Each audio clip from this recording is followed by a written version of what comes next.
ओम अज्ञानतिमिरन्धस्य ज्ञानञ्जनशलाकया चक्षुरुन्मिलितं येन तस्मै श्रीगुरुवे नमः। नमो विष्णुपादाय कृष्णपृष्ठाय भूतले श्रीमते भक्तिवेदान्तस्वामिन् इति नामिने। नमस्ते सरस्वती देवे गौरवाणी प्रचारिणे निर्विशेषा शून्यवादी पाश्चात्यदेशतारिणे। जय श्री कृष्ण चैतन्य प्रभु नित्यानंद श्री अद्वैत गदाधर श्रीवासदि गौरभक्तवृंद। हरे कृष्णा कृष्ण कृष्णा हरे हरे, हरे राम राम राम हरे हरे। हरे कृष्णा। तो पिछली कथा में हमने चतुर्श्लोकी भागवतम का जो पहला श्लोक था उसके बारे में चर्चा की थी। आज की कथा में हम दूसरे श्लोक का वर्णन करेंगे। तो भगवान ब्रह्मा जी से कह रहे हैं, ऋते अर्थम यत् प्रतीयेता न प्रतीयेता चात्मनि तद विद्यात आत्मनो मायाम यथा भासो यथा तमः। मतलब भगवान ब्रह्मा जी से एक बड़ा महत्वपूर्ण प्रिंसिपल एक बता रहे हैं, नियम बता रहे हैं। इस भौतिक संसार में हमें क्या समझना चाहिए, कैसे देखना चाहिए। भगवान क्या कह रहे हैं, ऋते अर्थम यत् प्रतीयेता न प्रतीयेता चात्मनि। अगर इस भौतिक संसार में हमें कुछ लगता है कि ये बड़ी बहुमूल्य वस्तु है, इसका कुछ अर्थ है, ऋते अर्थम, हाँ इसका बड़ा अर्थ है, इसका बड़ा मूल्य है, ये वैल्यूबल है। लेकिन अगर हम उस वस्तु को भगवान से भिन्न देखें, भगवान से अलग होकर के देखें, उसका भगवान से कोई संबंध नहीं है, इस प्रकार से देखें, तो भगवान कहते हैं तद विद्याद आत्मनो मायाम। तब ये समझ लो वो मेरी माया है, वो केवल भ्रम है, वो केवल इल्यूजन है। माया जो नहीं है उसे माया कहते हैं। तो ये उदाहरण जो है बड़ा ही सुंदर उदाहरण भगवान यहाँ पर दे रहे हैं। इसको हम थोड़ा समझने का प्रयास करेंगे। ये कठिन नहीं है, अत्यंत सरल है इसको समझना, और इसका बड़ा गूढ़, बड़ा ही महत्वपूर्ण अर्थ है समझना। ये भगवान क्यों कह रहे हैं? क्योंकि देखिए, आज अगर हम देखें तो लोग जो हैं ऐसा सोचते हैं ये भौतिक संसार, इसके पीछे कोई कंट्रोलर नहीं है, ये प्रकृति अपने आप कार्य कर रही है। सूरज अपने आप उग रहा है, अपने आप सूरज अस्त हो जाता है। पृथ्वी जो है सूरज के चारों तरफ अपने आप घूम रही है। जितने भी नक्षत्र हैं, जितने भी प्लैनेट हैं, ग्रह हैं, सूरज के चारों तरफ अपने आप चक्कर लगा रहे हैं। ऋतुएं जो सीज़न जो बदल रहे हैं, गर्मी आती है, बाद में वर्षा ऋतु आती है, बाद में शीत ऋतु, ठंडा मौसम आता है। ये सब जो रेगुलरली बदल रहा है, ये सब भी अपने आप बदल रहा है। हम देखते हैं इतने सारे पेड़ पौधे उग रहे हैं, ये सब भी अपने आप चल रहा है। ये जो भोजन प्रदान किया है, एक जीव दूसरे जीव के ऊपर निर्भर है भोजन के लिए, ये सब भी अपने आप है इस संसार के अंदर में। कोई भगवान नहीं है, उसका कोई लेना देना नहीं है। तो इस प्रकार की जो समझ है, भगवान कह रहे हैं वो मेरी माया है। वो मेरी माया शक्ति के कारण लोग इस प्रकार के विचार करते हैं। मतलब क्या है कि देखिए, बड़ा सरल है समझना। एक विमान के अंदर में हो सकता है कि हमें पायलट दिखाई ना दे।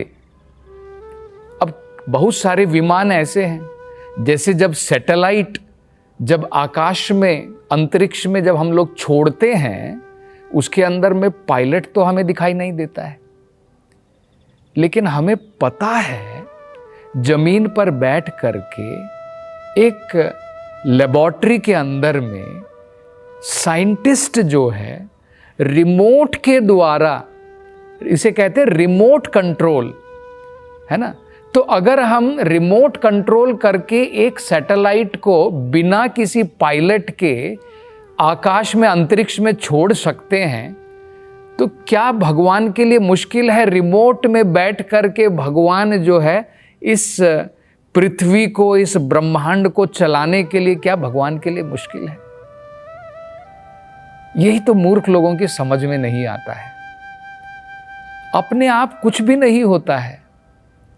एक रॉकेट अगर आकाश में उड़ रहा है और सही प्रकार से उड़ रहा है, तो उसके पीछे कोई ना कोई शक्ति तो है। तो ये जो लोगों की नासमझ है, जिसमें लोग सोचते हैं इस सृष्टि का निर्माण भी अपने आप हो गया और ये सृष्टि अपने आप ही चल रही है, और ये सब जो है एवोल्यूशन है, मतलब अपने आप प्रकृति समय बदलता रहता है और इसके द्वारा लाइफ भी, जीवन भी इसी प्रकार से उसका ओरिजिन हुआ, और अनेकों प्रकार के जो हम जीव देख रहे हैं उनका जन्म भी इसी प्रकार से हुआ, किसी चांस के द्वारा हो गया। तो ये जो समझ है, भगवान कहते हैं ये मेरी माया शक्ति है, ये माया के कारण है। और दो प्रकार की माया होती है। देखिए, एक को कहा जाता है महामाया, एक को कहा जाता है योग माया। अब दोनों में अंतर समझने का हम प्रयास करेंगे। योग का मतलब तो हमें आसानी से समझ में भी आ जाता है। योग का मतलब होता है जुड़ा हुआ, और वियोग का मतलब होता है जिसमें जो जुड़ा नहीं है, जो अलग हो गया है। तो बड़ा सरल है। योग माया का मतलब है जब व्यक्ति हर एक चीज को भगवान से जुड़ा हुआ देखता है, वो योग माया है। जब व्यक्ति हर एक चीज को भगवान से विमुख देखता है, इंडिपेंडेंट देखता है, चाहे वो दूसरे जीव हो, चाहे ये भौतिक संसार हो, जब वो इसको इंडिपेंडेंट देखता है, वो महामाया। भगवान कहते हैं वो मेरी इल्यूजरी शक्ति है, वो मेरी भ्रम करने वाली शक्ति है। उदाहरण के तौर पर, अगर आप रेगिस्तान में जाते हैं, रेगिस्तान मतलब होता है डेजर्ट, जब वहां पर बहुत सूरज की रोशनी पड़ती है तो हमें भ्रम में लगता है कि वहां पर पानी है। आपने ये कभी कभी सड़क के ऊपर भी देखा होगा, जब बहुत जोरदार धूप होती है, धूप के कारण उस सड़क के ऊपर, रोड के ऊपर हमें पानी दिखाई देता है, लेकिन क्या वहां पर पानी है? पानी का भ्रम मात्र है, पानी नहीं है वहां पर। इसी प्रकार से भगवान कह रहे हैं, जो व्यक्ति इस भौतिक संसार में हर एक चीज को मुझसे विमुख देखता है, मुझसे कोई इसका लेना देना नहीं है, मेरा कोई संबंध नहीं है इन भौतिक संसार के साथ में, जो ऐसा सोचता है, वो व्यक्ति मेरे महामाया शक्ति के द्वारा प्रभावित है और भ्रमित है। और योग माया मतलब क्या होता है? जो व्यक्ति हर एक चीज को जुड़ा देखता है भगवान से। योग का मतलब होता है जुड़ा। तो जो व्यक्ति जुड़ा हुआ भगवान से देखता है, वही सही है, वही रियलिटी है। तो यही डिफरेंस होता है। देखिए, अंतर क्या है इसमें? कुछ लोगों का क्या मानना है, एक प्रकार के दार्शनिक होते हैं जिनका कहना है ये जो भौतिक संसार है ये कुछ नहीं है, ये एक स्वप्न मात्र है। उनके अनुसार क्या है, ये एक स्वप्न मात्र है, इल्यूजन है। ये ऐसा भौतिक संसार, ये पंचभूत, ये सब कुछ नहीं है। उनका ये कहना है। जो भगवान के भक्त होते हैं उनका कहना अलग है। वो क्या कहते हैं, ये भौतिक संसार रियलिटी जरूर है लेकिन टेम्परेरी है। देखिए, दोनों के अर्थों में बहुत अंतर है। एक सोच रहा है ये है ही नहीं, भ्रम में हम लोग सोच रहे हैं कि ये भौतिक संसार है। ये गलत है। वो क्या उदाहरण देते हैं, देखिए। उनके अनुसार क्या है, अगर हम अंधेरे में एक कमरे में जाते हैं तो एक रस्सी लटक रही है और हम उसको जो है सांप के रूप में देखते हैं, तो कहते हैं कि सांप तो है ही नहीं, तुम्हारे भ्रम में सांप दिख रहा है, सांप तो है ही नहीं। वो ये उदाहरण देता है। लेकिन इसको अगर हम लोग सही प्रकार से समझें तो देखिए क्या क्या यहां पर हमें समझना है। हमें ये समझना है, सांप नहीं है लेकिन रस्सी तो है। रस्सी को जब हम सांप के रूप में देखते हैं, वो जो समझ है वो गलत है, वो इल्यूजन है, वो भ्रम है। रस्सी तो भ्रम नहीं है ना, रस्सी तो वहां पर है और सांप भी है, कहीं पर तो है। अन्यथा रस्सी को हम सांप क्यों समझेंगे? अब देखिए, समझने लायक चीज है। रस्सी भी है और सांप भी कहीं और है, हम रस्सी को सांप समझ रहे हैं। यही भ्रम है। इसी प्रकार से भ्रम का मतलब क्या है, वैष्णवों के अनुसार क्या है, और ये जो दूसरे दार्शनिक होते हैं जिन्हें मायावादी कहा जाता है, उनका मतलब क्या है, उनको क्यों मायावादी कहते हैं? वो कहते हैं सब माया है, कुछ नहीं है। माया का मतलब होता है जो कुछ नहीं है। वो कहते हैं कि ये भौतिक संसार जो हमें दिख रहा है ये कुछ नहीं है। ऐसा नहीं है, ये भौतिक संसार है क्योंकि जो भगवान की शक्ति से निकला है उसका आधार है, लेकिन टेम्परेरी है। जैसे बादल है, बादल रियलिटी है लेकिन वो टेम्परेरी है। कुछ समय के लिए आता है, कुछ समय के लिए चला जाता है, लेकिन बादल है ही नहीं। ये वैष्णव की जो है अंडरस्टैंडिंग नहीं है। इन दार्शनिक, ये जो मायावादी कहलाते हैं, इनकी समझ क्या है, ये सब इल्यूजन है, सपने के बराबर है। ये जो हम लोग देख रहे हैं, जब हम ज्ञान में, जब हमारे अंदर में ज्ञान प्रकाशित हो जाएगा तो हमें दिखेगा ये कुछ भी नहीं है, केवल मैं हूँ, अहम ब्रह्मास्मि, केवल मैं हूँ। उसकी ऐसी समझ है, लेकिन ऐसा नहीं है। जब ज्ञान प्रकाशित होगा, देखिए क्या अंतर होगा। जब ज्ञान प्रकाशित होगा, उसकी समझ में बदलाव क्या आएगा? बड़ा सरल बदलाव आएगा। पहले हम लोग सोचते थे ये भौतिक संसार परमानेंट है, ये शरीर परमानेंट है और मैं यहाँ पर भोग करूँगा। जब उसको आध्यात्मिक ज्ञान की प्राप्ति हो जाएगी तब उसे ये समझ में आ जाएगा ये भौतिक संसार टेम्परेरी है। कभी इसकी रचना होती है, थोड़ी समय के लिए रहता है, कुछ समय बाद इसका प्रलय हो जाता है। ये मेरा परमानेंट धाम नहीं है। उसकी ये समझ में आ जाएगा और उसके कारण जो है वो क्या सोचता है कि जब मैं टेम्परेरी संसार में भी हूँ तो क्यों ना ये सारी चीज़ों का प्रयोग मैं भगवान की सेवा के लिए करूँ। जिसको ये मायावादी लोग भ्रम कहते हैं, और इसलिए वो सोचता है कि ये सब चीज़ें बेकार हैं। वो सोचता है भगवान को फूल चढ़ाना जो इल्यूजन है, जो भ्रम है, उसके द्वारा मैं भगवान की क्या सेवा करूं। तो ऐसा नहीं है, ये भगवान की शक्ति है और जब हम उसे भगवान से जुड़ा देखते हैं, भगवान कहते हैं, तब उसका कोई मूल्य है।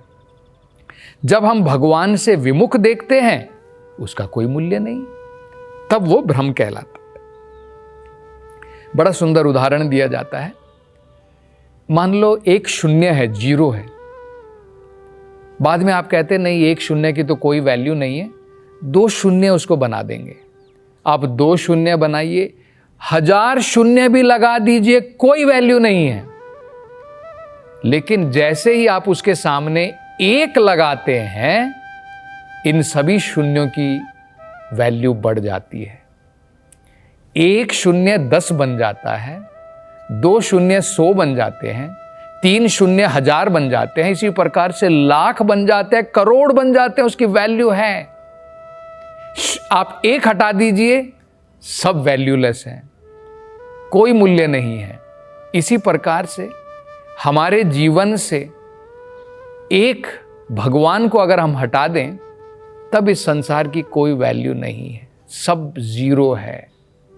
मेरी भौतिक संपत्ति है, मेरे पास में मेरे नियर एंड डियर वंस, मेरे जो मुझसे प्रेम करते हैं, मेरे रिलेटिव्स हैं, मेरे पास में बंगलो है, मेरी हेल्थ अच्छी है, ये सब जीरो है। लेकिन इन सब के सामने आप एक लगा दीजिए, भगवान से जोड़ दीजिए कि इन सब का भगवान से संबंध है। मेरी हेल्थ मुझे अच्छी रखनी है ताकि मैं भगवान की सेवा कर सकूं। मेरे रिलेटिव से मुझे प्रेम है क्योंकि मैं उनको भी भगवान की सेवा में लगाना चाहता हूं। देखिए, सब चीज़ों की जगह है, केवल हमें भगवान से जोड़ना है, तब उनका मूल्य है। और जब हम भगवान से इसको विमुख देखते हैं, तब उनका कोई मूल्य नहीं है। यही भगवान जो है इस श्लोक में बता रहे हैं। अगले श्लोक की चर्चा अगली कथा में करेंगे। हरे कृष्णा।